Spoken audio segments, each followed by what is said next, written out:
বাতিল ভোট, আবার বলতেছি, সকল বাতিল ভোট কিন্তু প্রেসিডেন্ট অফিসারকে চ্যালেঞ্জ করে এগুলো প্রমাণ করতে হবে। এগুলো কিন্তু খামখেয়ালি করলে হবে না। প্রার্থীকে নিয়ে কিন্তু সব জায়গায় দেওয়া সম্ভব না। একটা কেন্দ্রে আসছি নিয়ে সব জায়গায় দেওয়া সম্ভব না, বা তুমি আরো দু একটা জায়গায় যেতে পারবে, কিন্তু আপনারা নিজ দেখতে বলে এজেন্টদের সাথে কথা বলে প্রেসিডেন্ট অফিসারকে বলেন, চ্যালেঞ্জ করেন। রিটার্নিং কর্মকর্তার সাথে কথা হয়েছে, সে বলছে এই ভোটগুলো কাউন্ট হবে, সাদা জায়গায় যে ভোটগুলো পড়ছে সেটার পক্ষে কাউন্ট হবে। আমরা ঢাকা ৮ আসনের একটা ভয়েস রেকর্ড আপনাদেরকে একটু শোনাতে চাই। ঢাকা ৮ আসনে, যেটা ইতিপূর্বে আমি পোস্ট করে জানিয়েছিলাম, লাইভেও আমরা বলেছিলাম যে ঢাকা ৮ আসনে যেই ভোটগুলো ফল্ট ভোট হয়েছে, যেই ভোটটা মার্কার বক্সে পড়ে না, আপনারা জানেন যে নির্দিষ্টভাবে আরপিওতে উল্লেখ আছে মার্কার বক্সে ভোটটা দিতে হবে। ভোটটা মার্কার নামের উপরে পড়লেও হবে না, কিংবা এর বাইরে পড়লেও হবে না। আমরা দেখেছি এর বাইরে খালি যে জায়গা আছে সেখানে সিল দেওয়া হয়েছে, সেই সিলকে ধানের শীষের পক্ষে করা হয়েছে, কাউন্ট করা হয়েছে। কাউন্ট করে সেটাকে বিবেচনায় নিয়ে ঢাকা ৮ আসনে এক ধরনের ফলাফল ঘোষণা করার চেষ্টা করা হচ্ছে।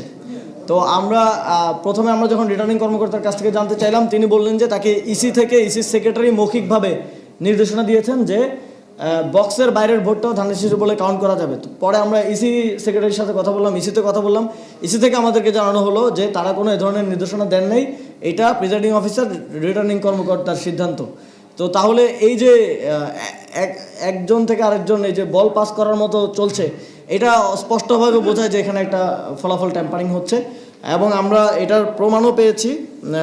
যিনি ঢাকা ৮ আসনের প্রার্থী, তার ভাগ্নের একটা কল রেকর্ড আমরা পেয়েছি, সেখানে তিনি ঠিক একই কথাগুলো বলছেন, যে সেটা আমরা আপনাদেরকে একটু শোনাতে চাই। সকল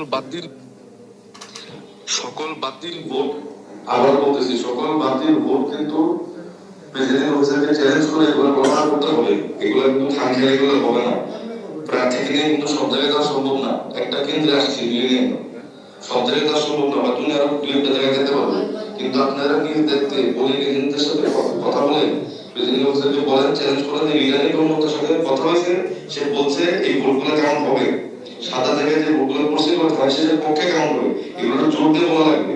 জিনিসটা কিন্তু খামখেয়ালি করলে আমাদের সবার লস, আপনারও লস, আমারও লস। আমি আমাকে নিয়ে আসার চেষ্টা করতেছি কয়েকটা কেন্দ্রে, না পারলে প্লিজ আপনারা নিজ দেখতে কাজটা করুন। এই রেকর্ডটি আমরা পেয়েছি, যেটা প্রমাণ করে যে ভোটগুলো ফল্ট হয়ে গেছিল, বাতিল হওয়ার কথা, সেই ভোটগুলোকে ধানের শীষের পক্ষে ঢাকা ৮ আসনে কাউন্ট করা হয়েছে। সুতরাং এই ভোটের পরিমাণ কত, সংখ্যা কত, এবং এই বাতিল ভোটগুলোকে কাউন্ট করে যখন তারা হেরে যাচ্ছিল, এই দেরি করে বিলম্ব করে বাতিল ভোটগুলোকে কাউন্ট করে প্রিজাইডিং অফিসারদেরকে, এই যে উনি বলছিলেন যে প্রিজাইডিং অফিসারদেরকে কাছে যান আপনারা, গিয়ে তাদেরকে রাজি করে এই বাতিল ভোটগুলো কাউন্ট করেন, না করলে আপনারা লস, আমারও লস।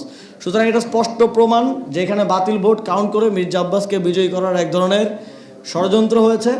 আমরা এই আসনের ভোটগুলো খুব স্পষ্টভাবে, আমরা এই রিটার্নিং কর্মকর্তা এবং প্রিজাইডিং অফিসার যারা এখানে আছে তাদেরকে আর ভরসা করতে পারছি না। আমরা দাবি জানাচ্ছি যে নির্বাচন কমিশন এই ভোটগুলো কাউন্ট করে এই বিষয়ে একটা ফলাফল দেবেন, এবং যেই ভোটগুলো ফল্ট ভোট হিসেবে এসেছে সেই ভোটগুলোকে বাতিল করতে হবে। এই যে স্পষ্ট একটা ষড়যন্ত্র, প্রমাণিত ষড়যন্ত্রের মধ্য দিয়ে ঢাকা ৮ আসনের ফলাফল ট্যাম্পারিং করার যে চেষ্টা চলছে, সেটা আমরা কোনোভাবেই মেনে নেব না। এবং এই বিষয়ে এই বিষয় সহ আরও সার্বিক বিষয়ে আমরা জোটের পক্ষ থেকে চূড়ান্ত সিদ্ধান্ত নিয়ে আপনাদেরকে অফিসিয়ালি জানাবো।